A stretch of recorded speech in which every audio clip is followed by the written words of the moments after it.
Ladies and gentlemen, welcome to another episode of Stay Busy with Armon Sadler, where we have responsible discussions on the music business and the music culture. As you've seen, we've expanded to the entertainment business and the entertainment culture.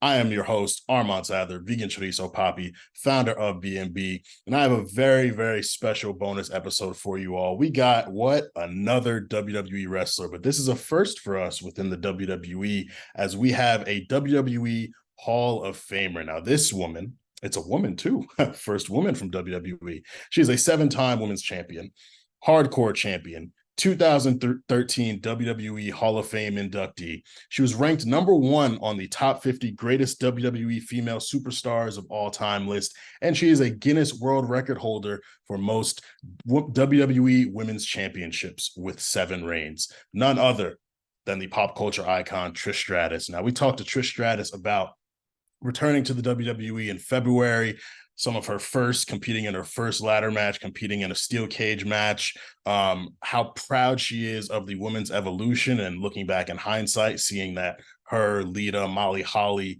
have contributed to what the women are doing now. Obviously, the feud with Becky Lynch, which will culminate in a steel cage match at WWE Payback. We also talk about Cardi B, Lil Kim. We talk about Canada. We talk about everything. Trish, one thing I love about Trish is that she's not light for words when it comes to really giving detail and giving full answers. So I had a lot of fun with this interview, and I hope that you all have fun listening. Unfortunately, you will not see her as she was driving to pick up her kids because, you know, Trish does it all. She's a mom, does yoga, all that good stuff. So you won't be able to see our beautiful faces, but you will be able to hear a very fun and full conversation. So we're going to take a quick break, and then when we get back, you will hear from myself and the legendary, one of the greatest women of all time. She'll tell you she's the GOAT, Trish Stratus. Hope you guys enjoy. So first, how are you? I'm good. Busy. It's been a busy 6 months. Let's put it that way. Doing stuff on top of my usual life of being a mom, running businesses, yada yada, and that whole retired life. And then on top of that, traveling and being a WWE superstar. But I feel blessed and excited to be doing this at this point in my career. So here we are. Here we are. Yeah, I mean, it's, you're in a very unique situation. We see Hall of Famers and legends come back for one match or for a promo, and then they kind of step away. But you've been a constant presence on TV ever since coming back in February. How does it feel to be doing this again after retiring, 16, 17 years ago? Yeah, give or take, exactly. When I say things like, I'm doing a cage match in 2023, I'm like, wow, when I retired in 2006, and it's wild, and we didn't think it'd be this long. Obviously it was supposed to, it was going to be a little bit of a run. I definitely wanted to not just come in and do a big, like a typical one-off and then be gone. You know what I mean? I thought, let's do something a little different, add a little more to, to the comeback, so to speak, right? This has gone on longer than I expected. Like in this particular feud is what I mean. That's gone on longer than expected. I've enjoyed it. Like I've done stuff that I would have never imagined. If 2006 Trish Stratus, you're like, yeah, like one day you'll be in a ladder match, one day you'll be in a cage match. I'm like, what? You're crazy, so to be able to come back, do these unique opportunities, which I think, like, we look back, the foundation that Amy and I, that and Molly Holly and Jazz and Victoria and Mickey, the stuff that we did, was the intention was like, because one day we can do everything, like contribute fully like the guys do, you know what I mean? So now to be able to, like, it's like feels full circle to be able to do some of the stuff that we were not able to do. I mean, I make a joke of it, but like there was I think it was a Money in the Bank match, and there's this moment where we're kind of behind the announce table, and I'm like, I'm gonna stand on this announce table right now, because I didn't even stand on an announce table before, because we just weren't allowed to. The women were like, no, that's for the guys. Leave that cool stuff for the guys, So I'm like, here I am, and it was like, oh, it felt so good, So to be able to do stuff that we were not able to do or just dreamed of doing is amazing. Hitting stuff like wrestling in Saudi Arabia, just such cool stuff that I was like, I'm pinching myself that I'm getting this opportunity at this stage of my life and in my career. Absolutely. And, you've been on the outside looking in, watching the women's evolution take place. You participated in the Evolution pay-per-view that they had in 2018. So to describe those feelings, just seeing people like, Charlotte Flair become what she's become, Bianca Belair becoming what she's become, the first women's main event, like how does that make you feel, knowing you were so important in, as you said, building that foundation? Well, I mean, certainly it does take a bit of like, hindsight and like, a retrospective look at everything to realize that we were part of it. Cause you just watch and go, yeah, we're like, oh shit, we had a little something to do with that, which is really cool, and just even in 2018, being so out of it and getting the call and be like, I mean, I'm not going to say no to this. This is so cool. Like, to be able to go in there with the girls that until maybe around that year or within, the girls were all rising at that point, right? From 20, let's say 17 and up. And so then I'm hearing Trish inspired me. Watching the main event match made me think I could do this as a female. And I was like, shit, like we didn't realize. I mean, at the time we had no idea, we were Right. just we were just like, let's not fail tonight. That was kind of all we were thinking of at the time. But to know that like we did influence that generation, then to be able to step into the ring with that generation was awesome, right? What an amazing. And I got a chance to like touch with the Bellas and with Natty and with like all these girls. Of course, the Sasha Banks, the infamous face off that is still a fantasy match to this day, Hmm. it was really cool. And it resonated with everyone. I think people thought that was a neat thing. And then of course, coming back for Charlotte, to me, that was a cool thing. That was more like it's the perfect setting. It's Toronto, it's Summers. I just felt like the right setting, that was what that was. This one was a little different. I think, I guess it must have started with Becky and I. There was live events in Canada, and we got into a Twitter war, and people were like, oh, and I think it was like the fantasy matchup that no one really talked about. They didn't really go there, and until they saw us interacting, go, oh man, this could be really good. And Yeah. then the ideas from there came to like, okay, let's get to work. Let's see if we're gonna make this work. And it's been awesome. Like, and mixing up with a Bailey, and then to me even WrestleMania, right? I always say it was like a multi-generational face-off, right? Then, now, and forever. And you had the then was, Lita and I, and then the now was Becky and Bailey, and then the forever was Io and Dakota. And so to be in there in that sort of unique dynamic was awesome. And I look at the match now, like what a unique dynamic. Like it really takes you a minute. Like you get caught up in the like, holy smokes, this has been going on for this long. And is it a strong story? What was that? I don't know if that promo made sense. You think of like the intricacies of getting to it, but the greater picture of what's happening next Saturday is this generational face-off, like where you really had, when would you ever have this? And I dare say, if I'm not to compare ourselves to other iconic greats, but it's the Tyson Ali, and it's Hmm. LeBron Jordan, right? It's like you're never. I don't know if like maybe Hogan and Rock was, maybe equivalent, but I don't know. I don't think you're gonna get this again. You know what I mean? So Yeah. it's really wild that we're doing this, and I hope. I mean, I feel like it's a very special offering, and from a fan perspective, I'm like, oh, this could be really special, and I'm excited to, the two of us doing what we do best and determining who is the best or whatever the thing is. I'm excited, and to have it in a cage match, it signifies so many things because we were not able to do it, and it's full circle for us. And the crazy thing is, it's in Pittsburgh. Me and Becky interacted for the very first time in Pittsburgh when I was doing my thing. No one even remembers this, but in 2019 when I was working with Charlotte, Becky and I, it was Becky and Charlotte versus me and Natty for a Raw match. And that was my first Raw match since 2011 at that point. So like to Wow. come back into Pittsburgh, it's like, there's just like, everything just feels like the universe, like this is the moment. And it wasn't supposed to be SummerSlam, I guess. Maybe this was it, and Yeah. I just hope the Pittsburgh crowd is ready because we're going to bring it. I wanted to ask you because you talked about the this is a once in a lifetime type of thing, and fans were very invested in it to the point where they were tweeting at Triple H and very angry about Yeah. the match being quote unquote cut from SummerSlam, and it was never officially announced. For you, did you want that match to take place on SummerSlam, or were you okay with the fact that there was kind of a longer plan for it? So I think the timeline was it would have been the perfect place for it to culminate. The feud was ready. You want to hit when the peak is there. So of course, peak wise, like I feel like the promo we had last week, the week before SummerSlam would have hit, and people were like, Mm-hmm. "Shit, let's go," Yeah. But like again, I've been this my whole career, and I know there's the whole making lemonade out of thing. I've been like mine back in our day. We said making chicken salad out of chicken shit is what we did back in the day. But I'm like, whatever. And like, there's different dynamics. Do I want to have my blow off match, be 8 minutes, in this crazy big card, or can we have a focused longer match with a cage match? And it's going to sacrifice maybe the timing, and the timing might be off by the time we get there for sure. But the ultimate goal, because you're not going to remember the storyline, the steps. Hopefully you're going to remember the blow off match, the culmination. That's always what it comes down to, right? And hopefully you'll Yeah. remember like whoa, that's what got us to this point where these two are going to rip each other's faces off in this cage, you know? So I just think it just definitely the pros outweigh the cons in that case.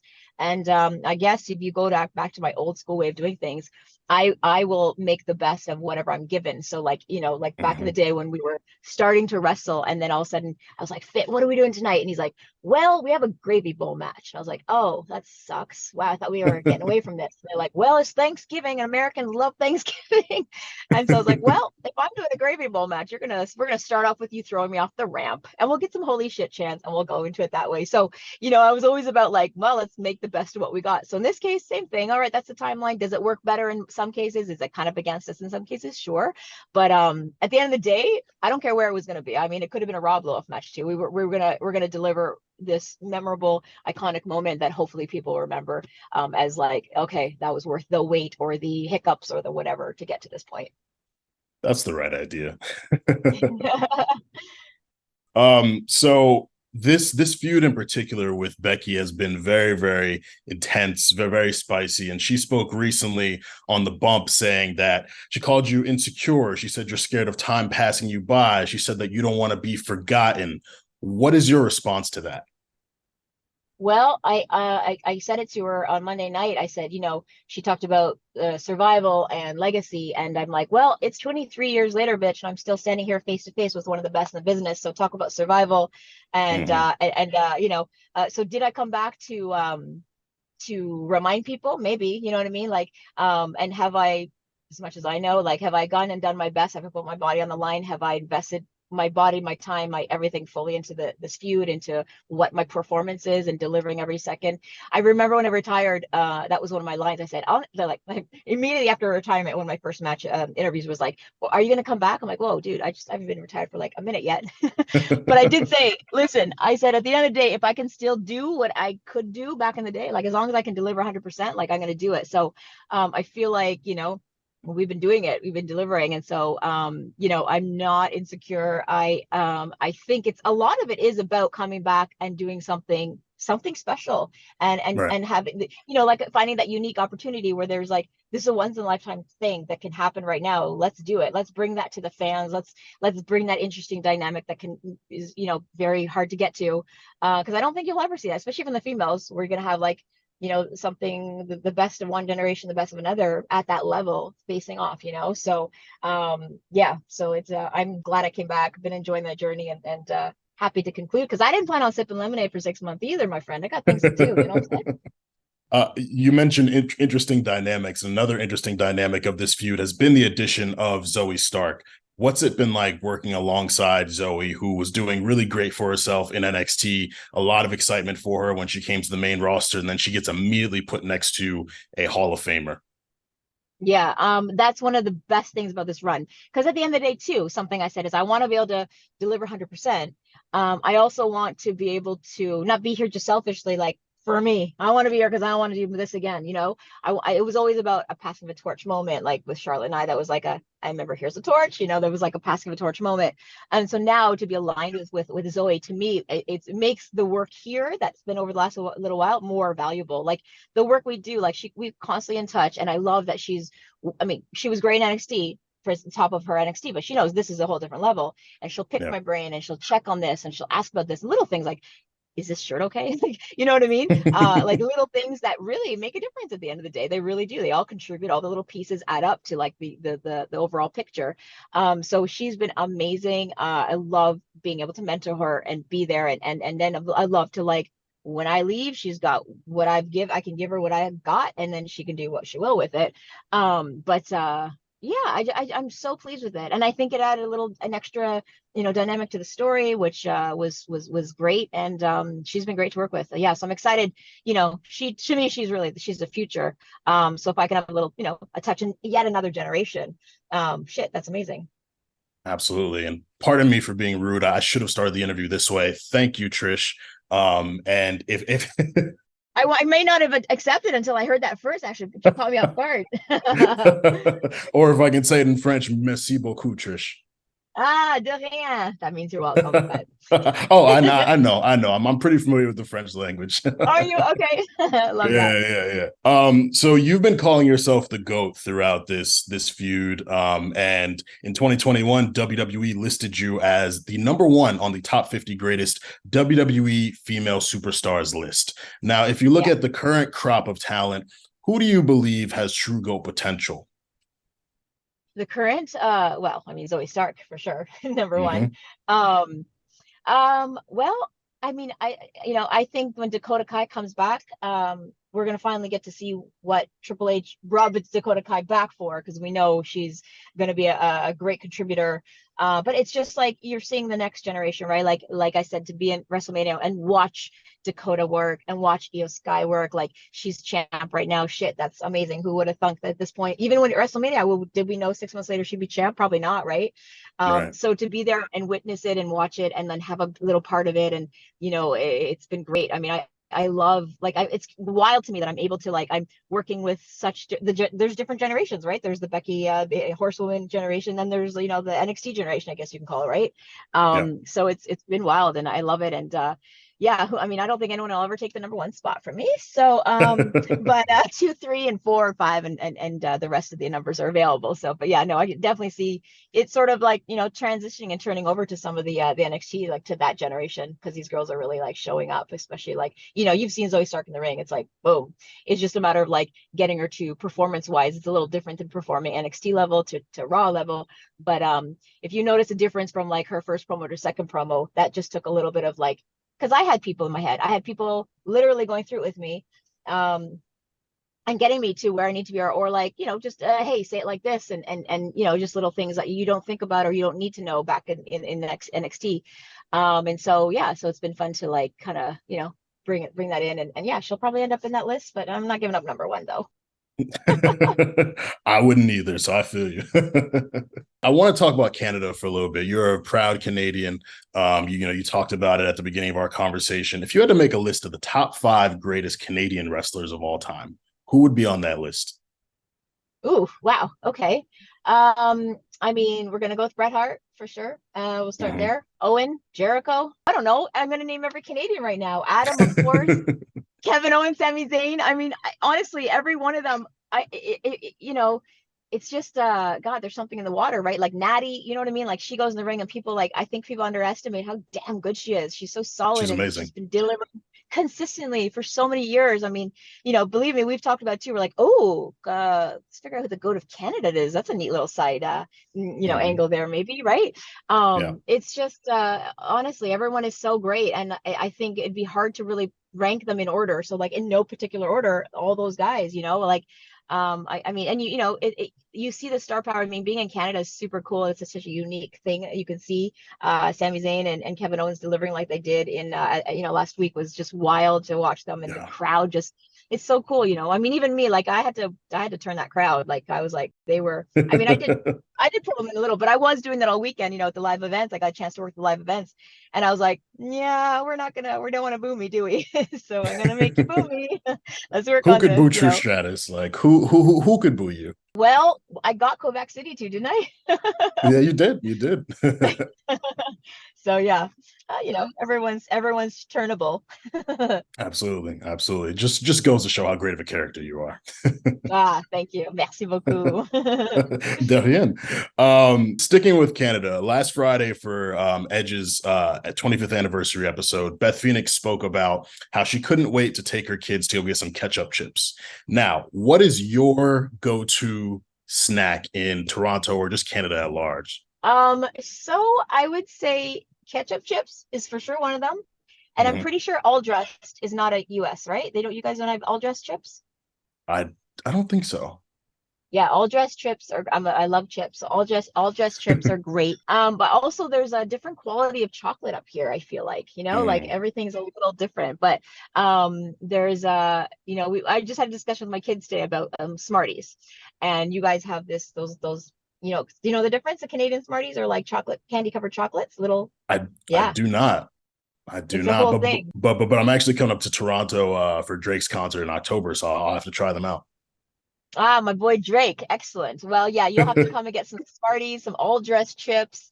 And everyone says, oh, and do a Timmy's run. I'm not necessarily on board with the Timmy's. It's to me, it's okay, right? It's okay. Mhm. But I guess if you're a donut fanatic, sure. But yeah, I mean, I just love these little differences, and I don't know. I think it's funny, even like getting McDonald's in Canada versus the US. There's just different tastes. It's kind of interesting to Mhm. see.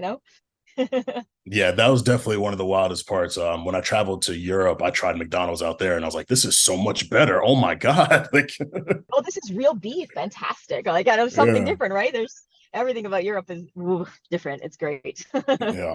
I think one thing that I can say about you, Trish, is beyond being an icon in the ring, is you've become a pop, well, not become, you are a pop culture icon. You're someone who, when people talk about wrestling, you're definitely one of the first names that come up just because of the aura that you portrayed on screen.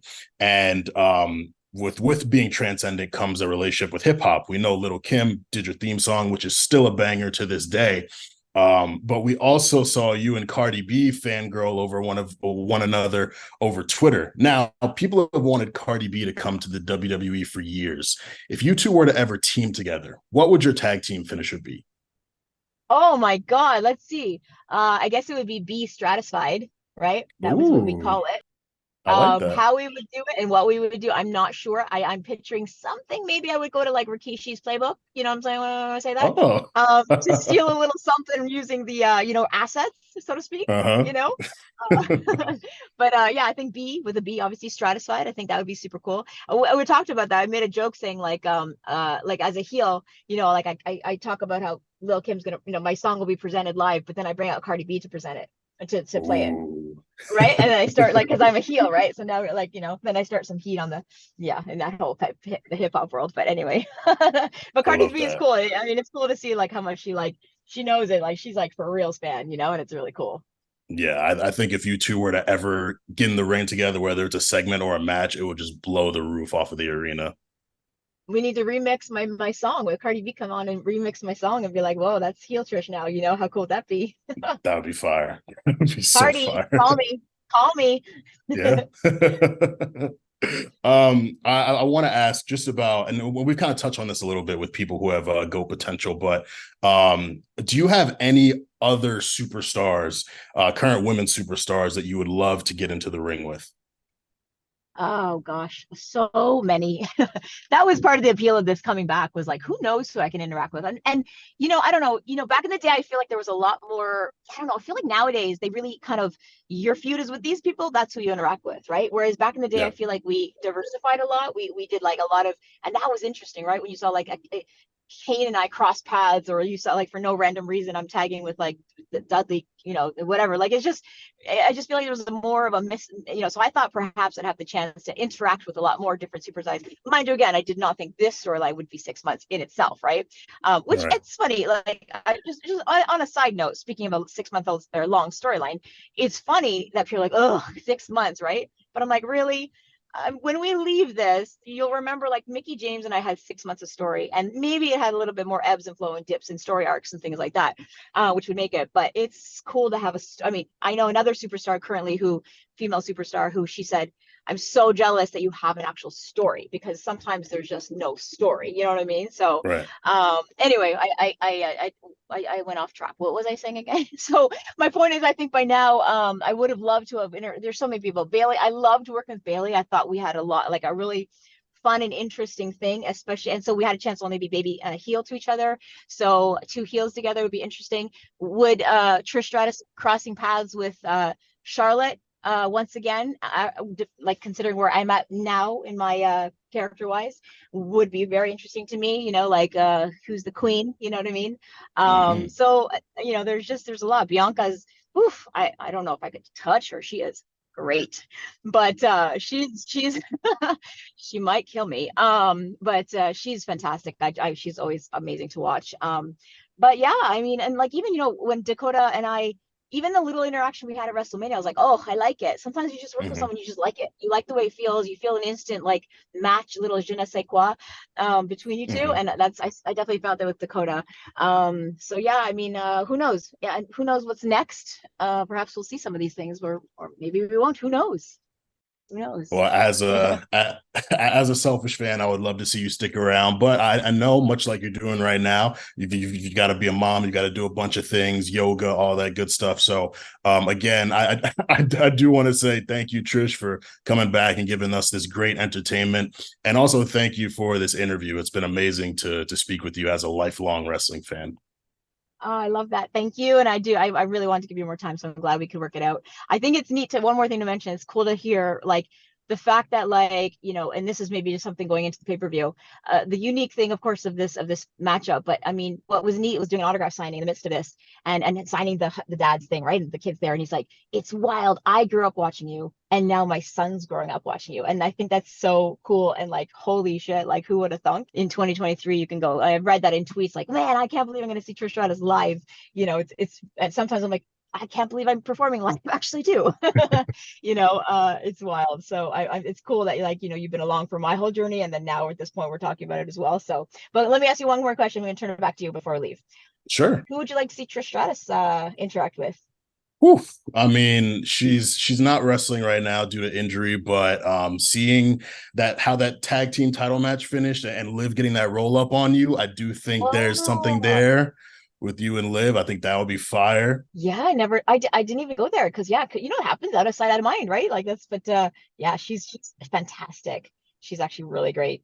I love her. I'm a big fan of her work. Yeah. Or you know what I loved? Raquel and I, to me, I was like, oof. I said to her after, I go, yeah, right. I said, girl, if I was a baby face and you like that is my shit right there. Like that is my underdog, like coming from behind. Like that's my game plan. That's what I've done my whole career. That's really clicks for me, So to do that with her would be super cool. Or even, Rhea. I said that to her. I'm like, girl, the way I would bump for you is what I said to her. And she goes, oh, please. She goes, please. And I was like, okay. So, I mean, she has I don't know, 8-time champ sounds cool too. No? Absolutely. Hey, let's speak it into existence. It has a good, let's put it out there, universe. Go, run with it.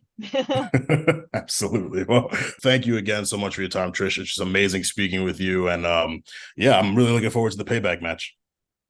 Me too. I hope I stratify you.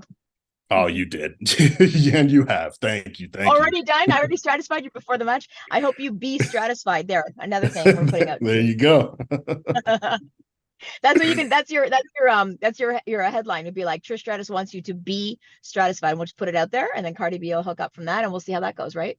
Sounds like you should be a journalist if next time you step away. I don't know. Oh, I do. I wear many hats, my friend. Of course. All right. Thank you so much. I appreciate your time. Thank you. So fun talking to you. Have a good one. You too. Take care. Baby girl, how you feeling? I've been out in the world, staying busy, taking time, getting right if you miss me. I've been out in the world, staying busy. Mondays 9 a.m. Party with the gang. Every week, tell a friend. Busy over everything. Busy boys, gotta call now. Ain't you heard? Got the vibes. We put you on. Got the slides. I'm the SARS. Running dog. No, we hold it down. Baby girl, how you feeling? I've been out in the world, staying busy, taking time, getting right if you miss me.